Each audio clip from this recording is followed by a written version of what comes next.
Okay, very good. Right, okay. Yes, Um, right.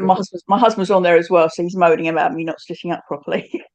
I've got sciatica, so I'm sitting in my reclining chair rather than the computer. So no problem at all. No problem at all. As I can see your face, and I hear you good, very clearly. good. That's okay then.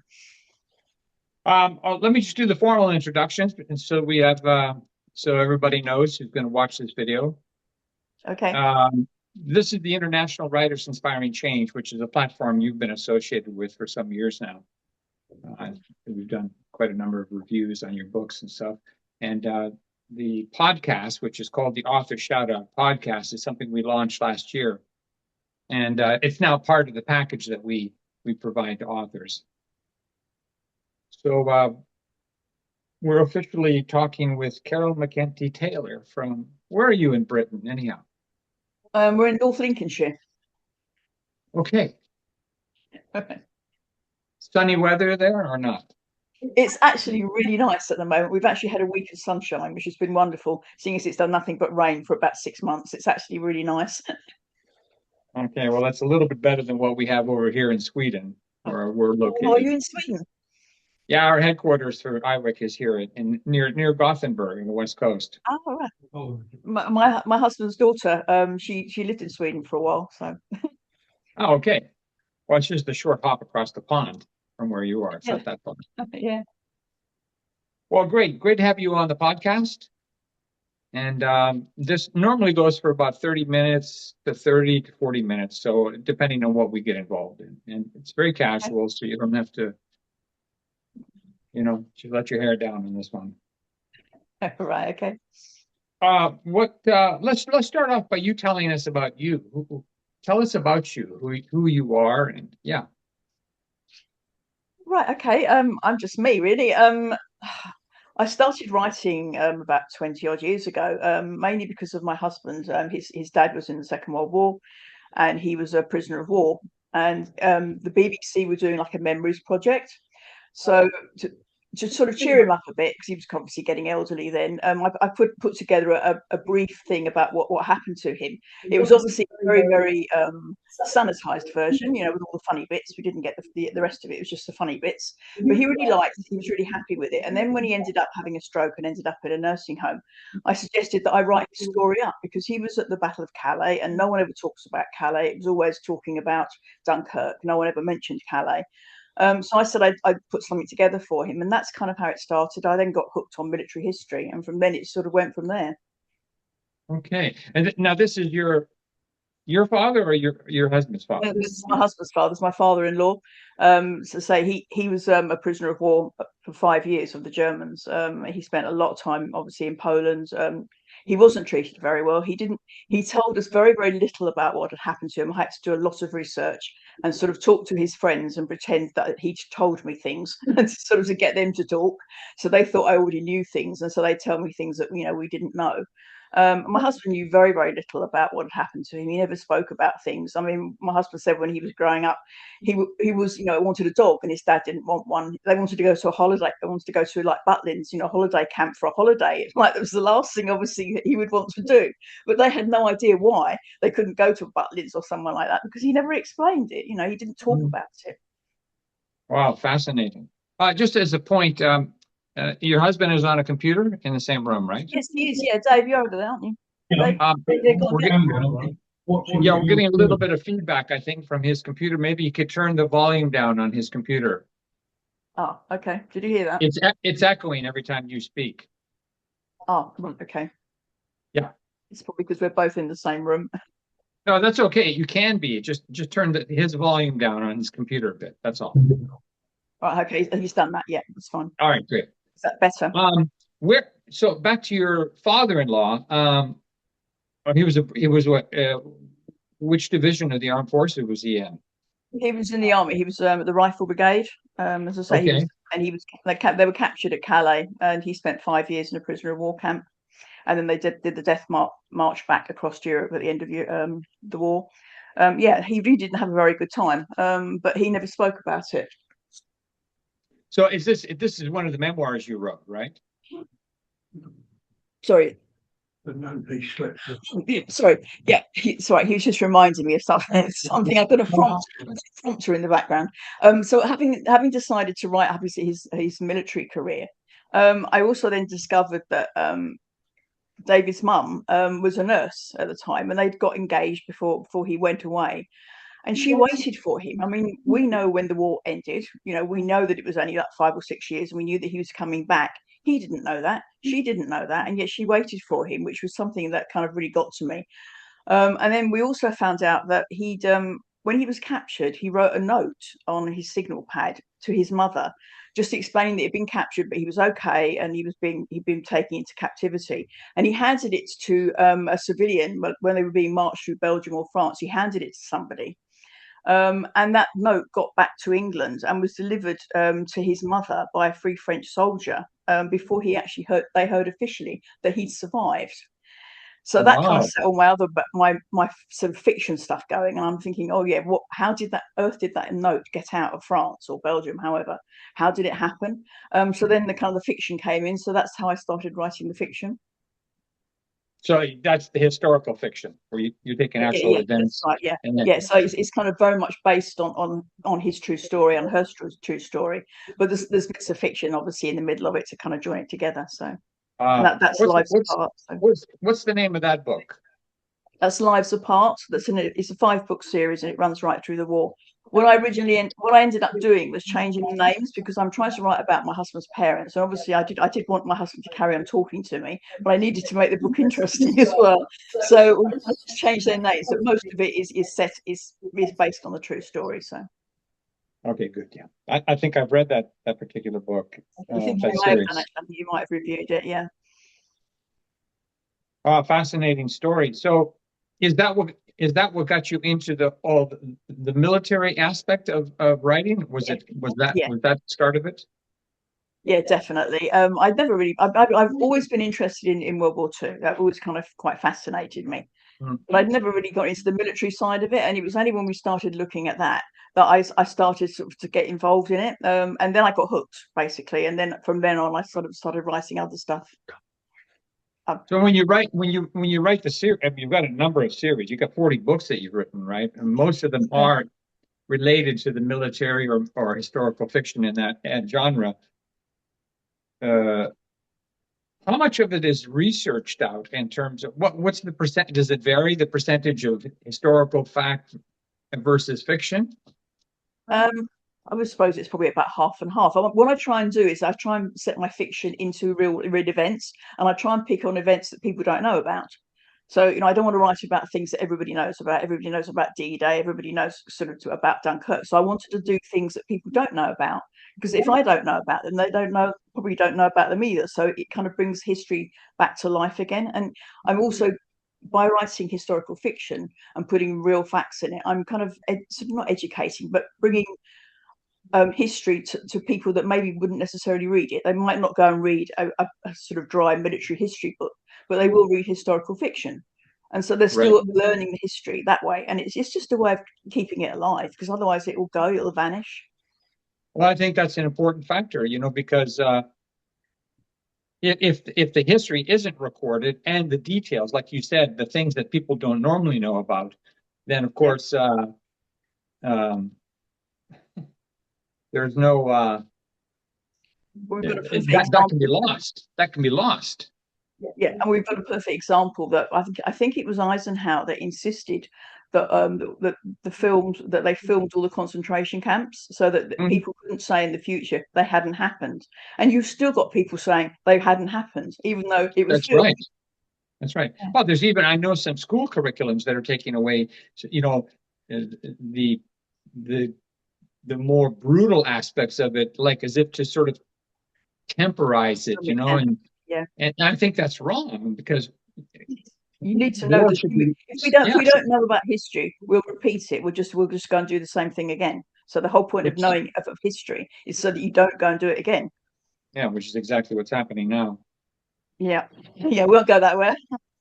And I was, I've got as a comment, like I've read a number of your books, and the thing that always intrigued me was the historical data that you had in there, because you can sort of intuitively see what parts of it are fiction and what parts of it are, the filler kind of the fiction, there's historical data. Like I was just thinking as you were talking about the book, and I don't remember the title, so I apologize for that. But it was one where you had the dictator from Italy, Mussolini.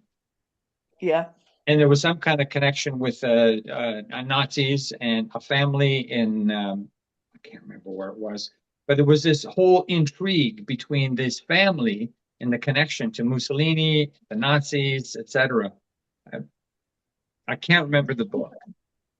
Yeah, I'm trying to remember as well. I mean, there's a couple of things I've done. Secret Lives kind of set up, was set about, began in the First World War and went through into the sort of 20s and 30s. So it might be that. But I also wrote the book about the Italian, the Sardinian war hero, Gavino de Luna. Okay.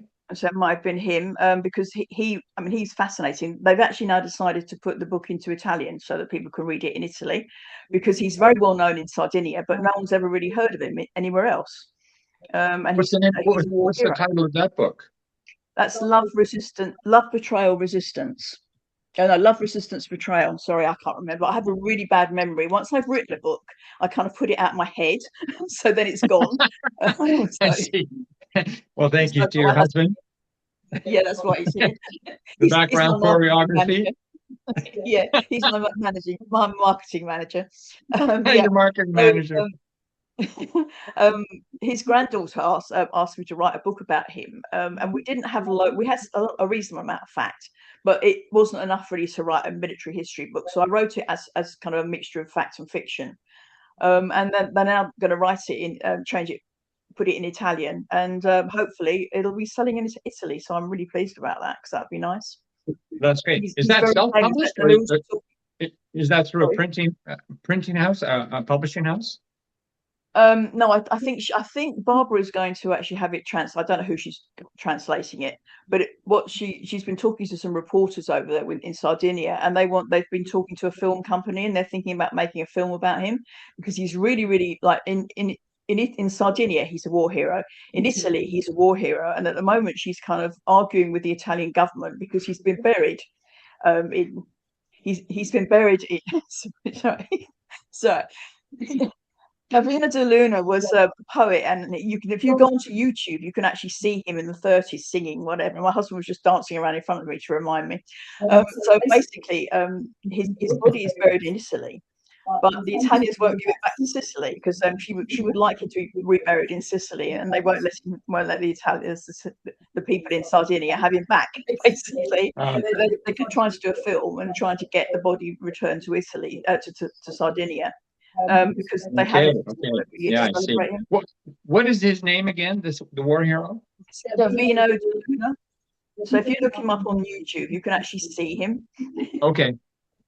Good. Yeah, which is fascinating to see him in the 30s, singing and doing poetry and stuff. But yeah, he was a really brave man. He helped a lot of people escape the Nazis. Once Italy had surrendered, he then helped a lot of Jews get out of the country. And then he was betrayed by somebody that he knew, and he ended up being arrested. And then when the German guards were attacked and the Germans took lots of hostages, he was one of those that was taken as a hostage, and he was taken to the caves and shot. They just shot loads of people. I think I can't remember the name of the caves, but they shot about 100 people. And the catacombs, and he was one of those. Okay. The tragic end of a war hero. Nice to remember him. Sorry. Huh? I said it's just nice that he's remembered, because he was a war hero, so he should be remembered. Yeah, absolutely. Yeah, but do most of your books, are they also? Do you get inspiration from other military figures from Britain, or do you just take whatever inspires you? It's normally whatever inspires me. I mean, a couple of things I've been asked to write.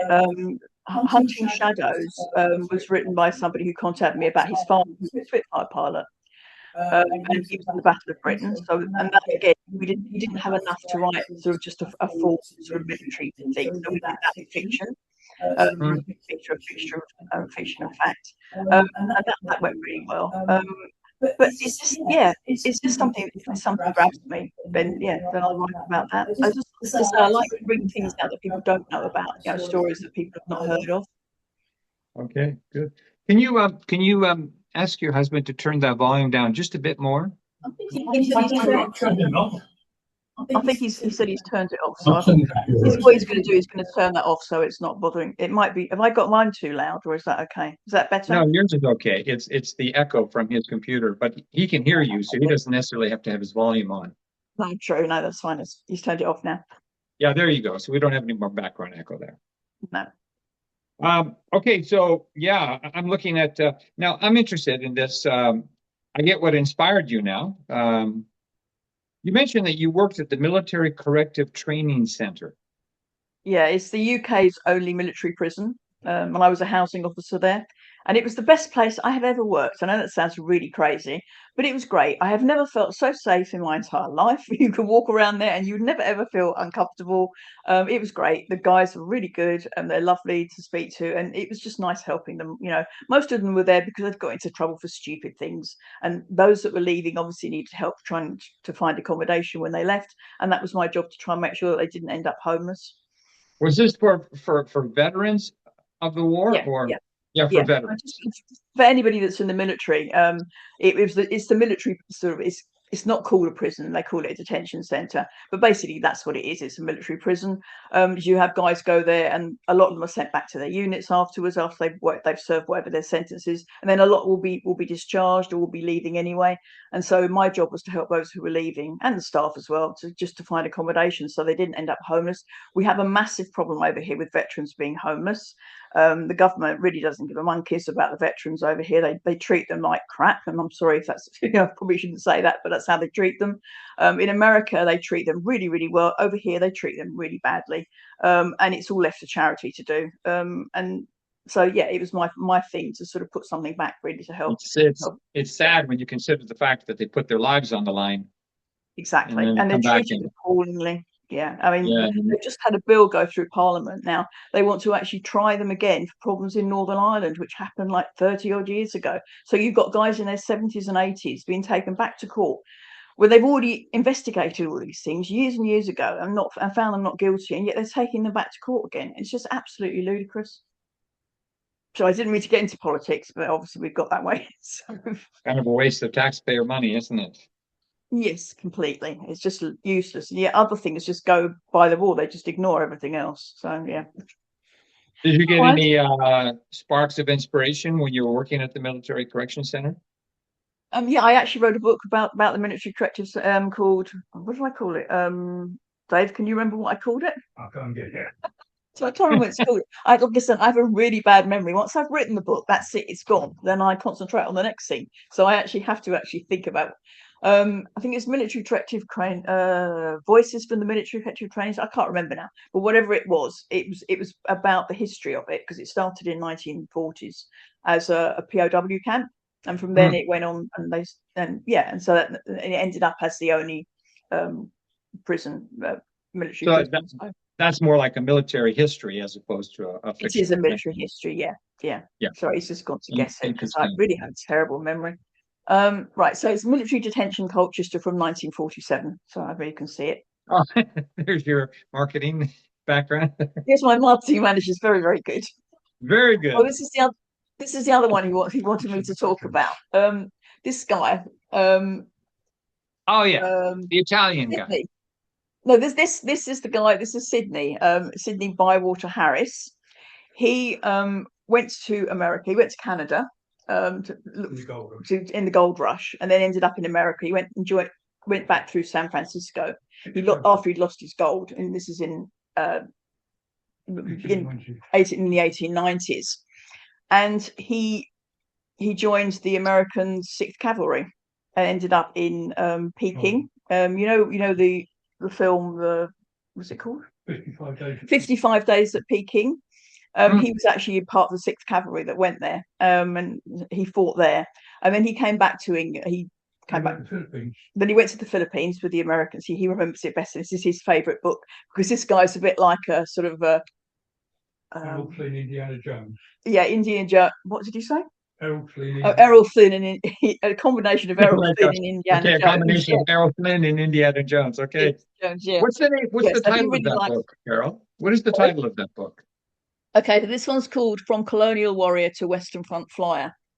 And he had 5 wars, basically. He went through all the wars. He went through the 2 with the Americans, and then he went through the First World War and the Second World War. Thank you, David.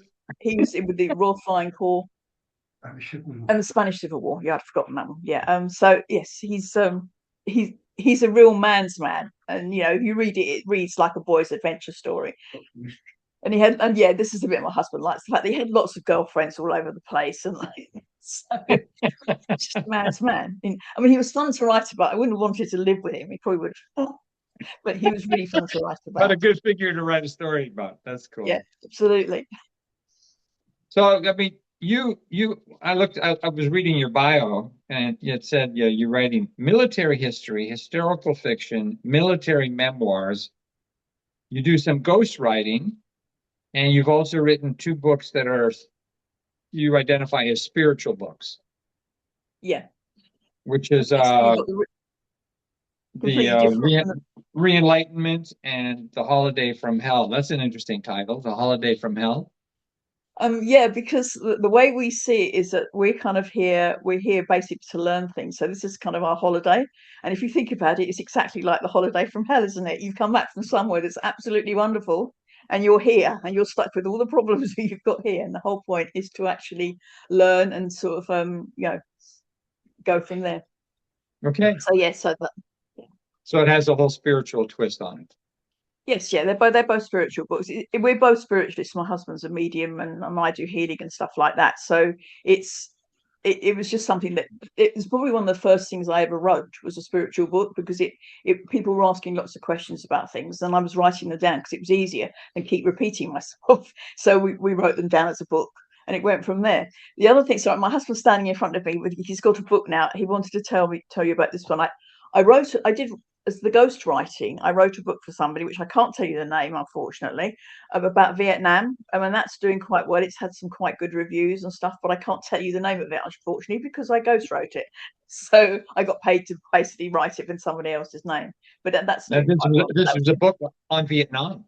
On Vietnam, yeah. My uncle actually was in Vietnam. He was on helicopters in Vietnam, so it was kind of almost quite interesting writing something about somebody that I would know, you know. Interesting. So is David going to step in here and? No, he's gone sat down again now. Okay. All right. I'm just going to adjust here the lighting a little bit. So you almost probably better talking to him because he remembers all the books better than I do.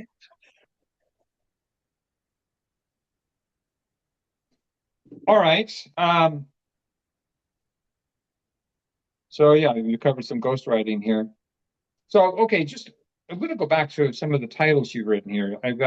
I just made a few notes about some of the titles out of your 40 books, but because a lot of them are series books, right? Yes, yeah, that's right. Like you have Eagle Quartet, The One-Way Ticket, Obsession, Lives Apart. I mean, I think that's about 20 books right there in that between those. The Lives Apart, that's the one where you wrote the story about based on your that was the first thing that I really put together. Yeah, right. Obsession was written. Obsession, the next one that I wrote was about there was about 40,000 Allied prisoners of war who disappeared at the end of the war from Eastern Europe. They were prisoners of war and they just vanished. They never got home. It pretty much turns out that the Russians took them prisoner and took them to the gulags and just basically had them working, and they just disappeared. But no one was going to do anything about it at the end of the Second World War because everyone was fed up fighting. Everyone was exhausted. They weren't going to take it any further. And a lot of them just completely vanished. Obviously, some of them would have been killed in bombing raids and some of them would have just chosen not to come home. But 40,000 is quite a lot of prisoners. So I was going to write it as a non-fiction book. And I was sort of spoke to Pen and Sword about it, and I was going to write that as a non-fiction. But there was 100 years embargo on it, so I couldn't get any more information that was already other than what was already out there. And it had already come out, I think, that when Yeltsin visited America in the 1990s, he actually admitted that a lot of them had ended up in the Gulag. So I decided to write it as a fiction book. So it's basically, it's about that, but it's written as fiction.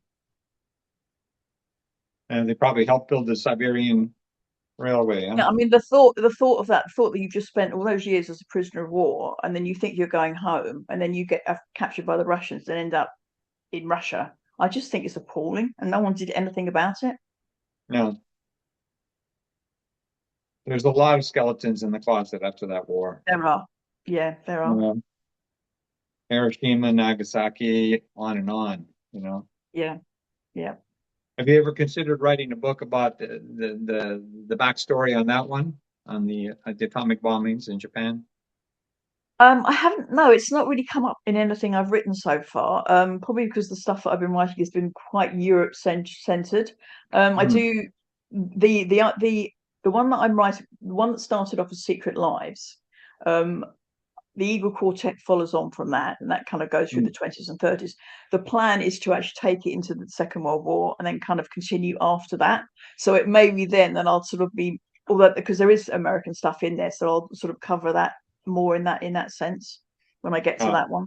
But I kind of had a break from that and started writing something different. So just for a break about the detective yeah, series and stuck in yeah. setting Gaul. But So it's interesting. I mean, yeah, like you say, yours is European centric, and your yeah, books, and which is great because it tells a difference. Because if you look at the films, generally the filmography coming out American. since the Second World War is all about the Americans going in and saving the day and blah blah blah. But you Yeah. don't get the European side of it, No, you that's know. very true. Yeah. So glamorized Hollywood version of the war. Yeah, unfortunately, I mean, I think there's been quite a few rows, hasn't there, over different things about, certain the Enigma machine being found by Americans when it wasn't, and things like that. And Hollywood have had to actually apologise for things. I think also there was some fighting. They did a film about, I think it might have been Burma or somewhere, and they didn't even mention Britain. Yet, that was where we were. So it's little things like that, but that's just life, isn't it? So the whole Yeah, point is to write the book so people do know things. Yeah, yeah, the facts. yeah. You think your books should be part of any kind of curriculum in schools or in That military? would be lovely. I think possibly they might have to be for the sort of over sort of 14, 15s, because the earlier ones have got a reasonable amount of sex in, because the publisher that I was writing for at the time kind of wanted that. Um, I've cut it back a bit now as I'm kind of writing for myself now. I've got more control over what I write. So yeah, but yes, I think children would find them really interesting. Sort of, teenagers. I think they would find Mhm. them interesting because it's a completely different life from the life that Yeah, but they've it's got like now. you said, if you just read the pure military Yeah, history, it can be a little bit like, right. uh, Yeah. yeah, yeah, no sugar. But what's great about the fiction is that you connect the dots and Yeah, make it and very also that you palatable. like the people and you getting to know the person. So when you Yeah, get you, to the you end can of it, identify with the you characters. care.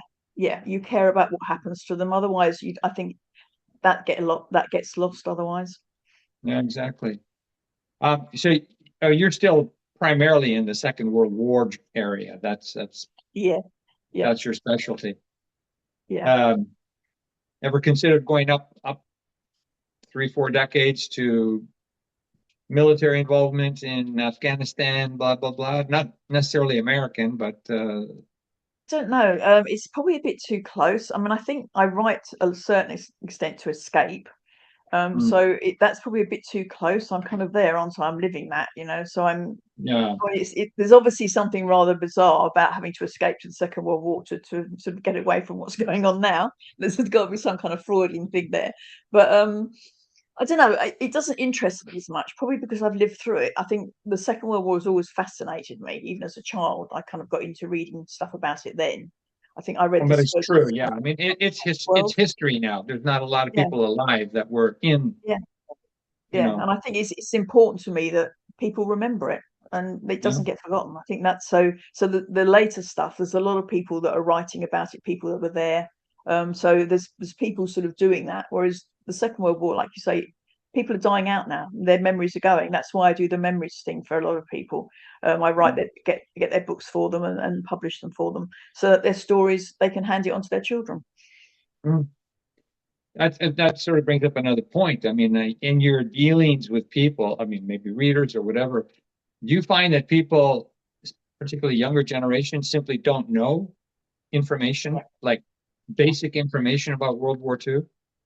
Yeah, I mean, my son used to come home from school with stuff, and my youngest son, and I'd kind of look at my husband and I'd think, really? And I go, well, no, actually, that wasn't true. Your teacher's got that completely wrong, which probably didn't make him very popular. But they were giving him the wrong information, about. I mean, I think that he came home one day and started trying to tell me about when women got the vote in this country, and he'd got it completely wrong. And they'd got the whole thing back to front, and like, yeah, you're just thinking, if you can't teach them history properly, then I don't know, we're lost, because we're going to just keep repeating the same mistakes, which is kind of what we're doing now. You think that history is being redacted in school system in the curriculums? Yeah, certainly over here. I think I'm not sure they teach the Second World War over here anymore. I'm not even sure they did the First World War. I don't know, because I don't have young children anymore. But I mean, when I was there, you did touch on the Second World War. You didn't do a lot about it, but you did do it. But it's really important that people know what happened. Mm. People died for this country, and they should be remembered. Yes, exactly. I agree. Yeah. And then, the other thing is that people died for the flag of this country, and now we're not allowed to hang the flag up, because we put the flag up. Apparently, we're right-wing racists. That's I mean, an that's how bad interesting it is over point. here.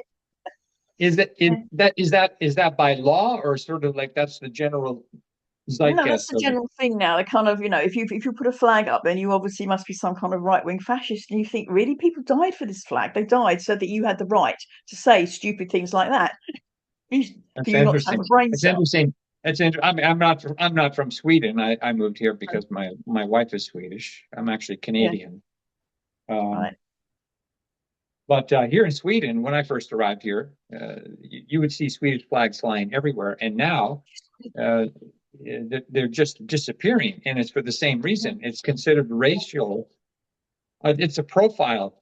It's a stereotype, but they're like going, well, if you fly a Swedish flag, then you must be a racist or far right, and it's just ridiculous. It is absolutely ludicrous, and I don't understand the mentality behind it. It's just mad. Yeah, But well, I think the problem is that a it's lot of political the gerrymandering, institutions, I would say. yeah, I think a lot of the institutions have kind of been embedded with people who've got a certain point of view, and it's being pushed in one direction, and no Mm, one seems to be pushing back, and that's the problem. mm. Which, speaks to the whole point that you're talking about earlier about the importance of actually recording historical information. Yeah, Because what's going to happen in 50 years from now when there's no flags around and people go, they don't even see it because it's not part of the picture anymore. no, That they don't realize that people fought for those flags and yeah, that had a lot to died do with for them, yeah, yeah, the yeah, freedoms that they have are being taken for because granted, somebody, but a lot of people yeah. spill blood for those. Yeah, and that seems to have been forgotten now, and I think it's a great shame. I mean, I must admit, I kind of look around sometimes, and I don't like the world. We don't seem to be evolving very much. We Mm, seem to be going backwards. mm. Well, right now we certainly have enough dictators in the world to suggest that Yes. we Yeah. have a retrograding scene, not an advancing one. Sorry, I Well, didn't mean to kind of go into politics, but yeah, it's it okay. I kind of mean, goes it's with the it's books. it's Yeah, difficult not to get involved in it when you're writing yeah. books about the war because It is the political, isn't it? Yeah, yeah, the political element is predominant in all wars. yeah, They're yeah. not started by people who work at McDonald's. No, Anyhow, a fascinating story in your history on this whole thing and what started it all. It's interesting when you think about it that your your your husband's father lit the flame, and now 40 books later. yeah. Oh, yeah. I mean, I do. I always thank him, because he is the guy that, without him, none of this would have happened. I would not have written anything if it hadn't been for him.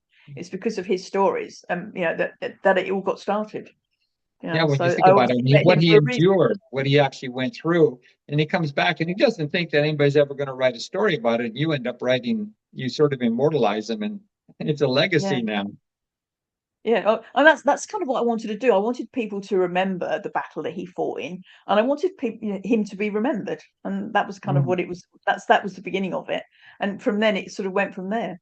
But yeah, Yeah, rightly yeah. so. Rightly Okay, so. I if you think like, my it's husband. admirable what you're doing, Carol. It's very good. Oh yeah, my husband was just saying that while his father was fighting at Calais, his grandfather was actually on the beaches of Dunkirk being taken off by the ships, and they didn't know that either until after the war. So they were both in the war at the same time. Yeah. Yeah, they were both literally they weren't that far away from each other. But while his father was fighting busy at Calais, and his father was on the beaches of Dunkirk. On the first wave of So the invasion. Yeah. incredible. Wasn't Dunkirk the first wave, right? No, Dunkirk was when we went over there with the BEF right at the beginning of 1940, and the Germans chucked us out. Right, exactly. That's We yeah. had to get everybody out in a hurry. Yeah, and The they massive managed to get the massive over 300,000. evacuation. Yeah, they managed to get over 300,000 people out, which is incredible when you think about it. Yeah. With all the private boats that came over and helped. Yes. So my husband's just saying that it's obviously because they're sort of a bit of a military family, that he was in the Royal Americans. So He was it in was the what? The King's Royal Rifle Corps was originally the Royal Americans, and that was the regiment that my husband was in. So he's kind of got American connections that way. Okay. How does that work though? The Royal American, is that part of the British military? It was. Come, do you want to move back? Come, Yeah, the Royal Americans came out of Rogers Rangers, and they were called the Royal Americans up to Napoleonics, and then they became the King's Royal Rifle Corps. But in the Second World War, like you had Americans joining the Eagle Squadron in the RAF, there was a bunch of Americans joined the King's Royal Rifle Corps because it was originally the Royal Americans. Okay. That's fascinating. yeah. In our regional museum, we've got one of the battle flags of one of the South Carolina regiments, which we captured during the your rebellion. He's Canadian. He's not Oh, American. sorry. Oh, we were also at Quebec. Okay. Sorry. That's okay. It's okay. I'm from Canada, but I actually lived in the States for almost 35 years before I Oh, moved over yeah, here. because I So must have, I thought you were I thought you were American. I didn't realize you were actually Canadian. So and he yeah, obviously missed that bit when you said it. it's no problem. I mean, we left America back 15 or so years ago. My wife and she wanted to move back to Sweden. Well, okay. I mean, I could go on and on with this because I'm a World War II fan too. I'm a Oh, real right. buff. Why I enjoy your books. Thank you. You sent us a new book to read now, right? Yeah, yeah. Secrets of the Home Front. Yeah, It, that's. I kind of decided to take a break from the saga because obviously I said I was going to carry on from Secret Lives and the Eagle Quartet, and then it was going to go into the Second World War, and I just fancied a break. I think probably with everything that was going on with David being ill and everything, I needed a bit of a break and do something different. So I decided to write a detective story, which is set in, and it's this one's going to be in two parts. It's set in Goole and Scunthorpe, which are two local towns to where I live.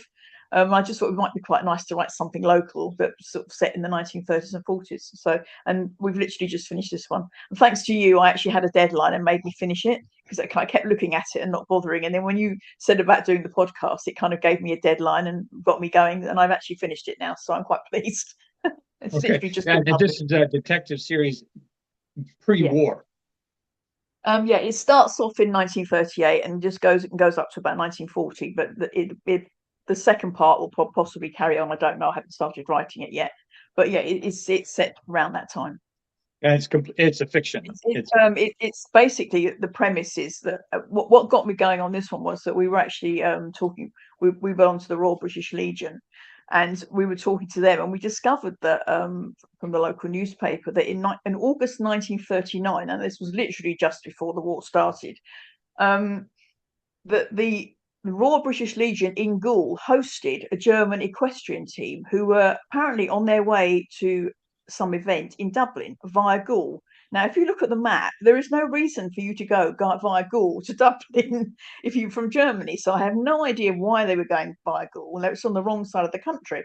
So it makes you wonder what on earth they were doing over here. And it makes you wonder what on earth the Royal British Legion were doing hosting them. So that kind of got me going. And that's the premise of the book, That basically. sparked it. Okay, great. Well, I'm going to be reading that book, so I'll give you my review on that. Okay. Well, I think we're going to be wrapping up here. Okay, thank you. I have one final question for you. So Right. if you were going to give advice to somebody starting up as an author writing books, what would be the one thing you would tell them as a tip? Just write what you want to write, and write because you enjoy it. Don't write because you think you're going to be a multimillionaire next week. Just write because you like writing. It's an escape. It kind of keeps you sane. It keeps your brain occupied. And just write what you want. I write what I wanted to read. I think that's probably what it is. So yeah, write. Don't try to be somebody else. Write what you want to write. All right. That's great. That's great advice. A lot of authors say the same thing, the basic Yeah. message of write what you want to write. Yeah, it's your And voice, so use it. yeah, Yeah. exactly. Carole, it's been a great talking to you It's been fun. Thank you. and to I your was more husband, worried about David. setting up the And, technology. yeah, and to David in the background as your marketing manager Yeah. and co-host. Yeah. So what we'll do is the podcast will be the video from the podcast will be posted on the iWick website. Okay. On the podcast page. It'll be there permanently, so you can refer people to it. The iWick people will also send you a copy of the video of the podcast, Brilliant. so you can post it on your page or pass it around to people, whatever you want to do. Thank you. Lovely. Thank you very much. Yeah. Anyhow, fascinating talking to both of you. David, Thank you. did you hear that? Yeah, I heard you. Yeah. And we'll be in touch. We'll let you know Lovely. when the review is done on your new book. And Okay, good lovely. luck with the upcoming writing. Keep it up. Thank you very much. It's nice to talk to you. It's nice to meet you finally. As I say, we've been corresponding for ages. It's years, Yeah. and it's really nice to see you. Yeah, actually, some years we've been corresponding back and forth on your book. So yeah, it's a great thing about the podcast. We can start getting a face to face. Yeah, that's lovely. All right. Thank you Have a very great much. day. Yeah, and you. Thank you. Bye bye. Bye now. Bye bye.